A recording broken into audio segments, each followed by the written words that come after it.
Hey everyone, how you doing today? It's me, David, coming to you from the Beatles Corner. We are collecting the Beatles 101. I'm going to be touching upon and talking about another United States issued Beatles album. This one was very unique.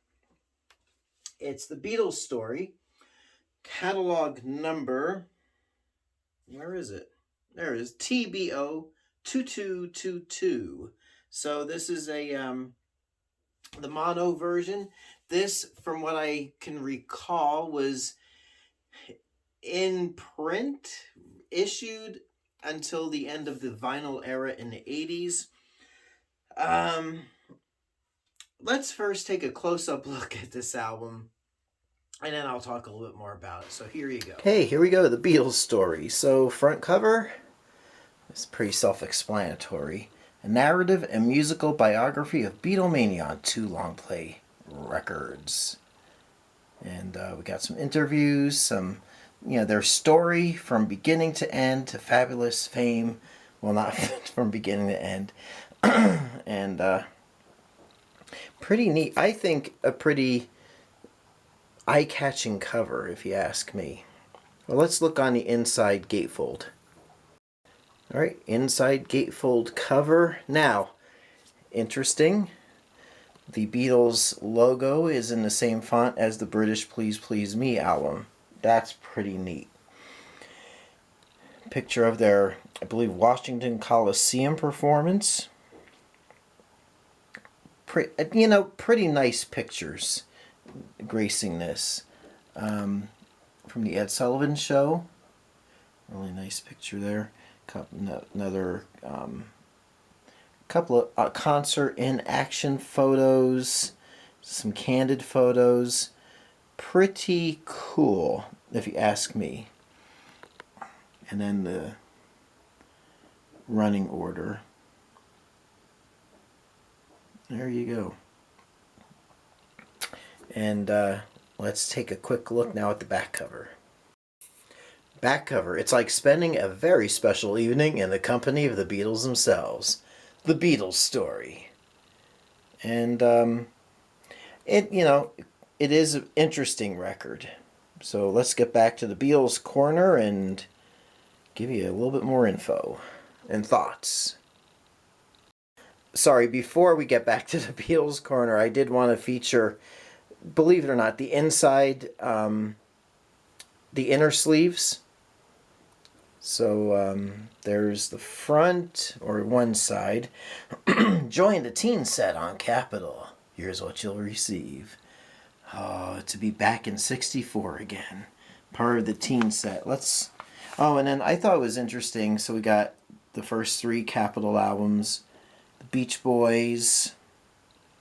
Dick Dale, who should still be admitted to the Rock and Roll Hall of Fame. Yeah, and these drag racing albums are pretty cool too. And I'm just gonna flip it over. And then Broadway's Best, gorgeous deluxe sets on Capitol. The big hits on Capitol. There we go. The Capitol Stable of Stars. Now we'll go back to the Beatles corner. All right, so yeah, pretty cool album. Just a little bit more. I don't think I touched on this in the close-up video, but here's what you'll find inside. The Beatles' lives in close-up packed. No, try again. The Beatles' lives in close-up packed with details, anecdotes, facts you never knew before about them. The authentic personal stories of all 4 guys. The wonderful wit and humor of the Beatles themselves, and off-the-cuff interviews. Excerpts from the Beatles' hit records. Best of the interviews with their fans. Dazzling new photos. The most comprehensive coverage yet on John, George, Paul, and Ringo. From the beginning to their fabulous fame today. There you go. So this is produced, written, not by NEMS or the Beatles themselves, but Gary Usher and Roger Christian, which are names familiar if you're listening to radio back there in LA, back there in the 60s, KFWB. Gary Usher and Roger Christian were also associated with the Beach Boys. Not that they played, but helped write, co-write songs, if I remember right, with Brian Wilson. Special material written by John Babcock, whoever he was. So there you go. It is an interesting record, and oh, and I don't think I said this yet. It was released November 23rd, 1964, the first anniversary of the assassination of John Kennedy, and again released in mono and stereo. Why was this released? Well, first off, of course, Capitol wanted to put as much Beatle products out there as they could, and obviously they were limited with what was coming into them from EMI in London. So, pretty much cobbling something together as a stopgap between something new and Beatles 65. Can't have a 5 month stretch of time go by without new Beatles product. Also, the Beatles were very popular in teen magazines. Teen magazines were huge back then, and I'm sure wanted to cash in on that popularity by having the Beatles tell their own story themselves. Also, other record labels, other disc jockeys were promoting Beatle interview albums as well.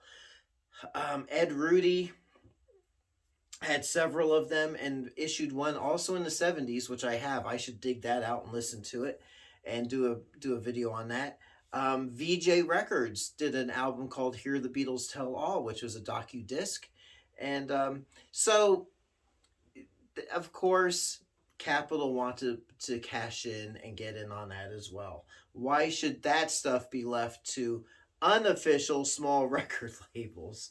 So there you go. The Beatles story is nice to have in the collection just to have it. If you want a complete U.S. discography and you don't have it, then you don't have a complete U.S. discography. But, I listened to it when I got it a few years ago. About 6 years ago was the last time I listened to this. And I think that was the first time I've listened to it since I was a child. So, don't need to listen to it very often. So, yep, the Beatles story, Capitol Records. If you see it at a decent price, just grab it, just to have it.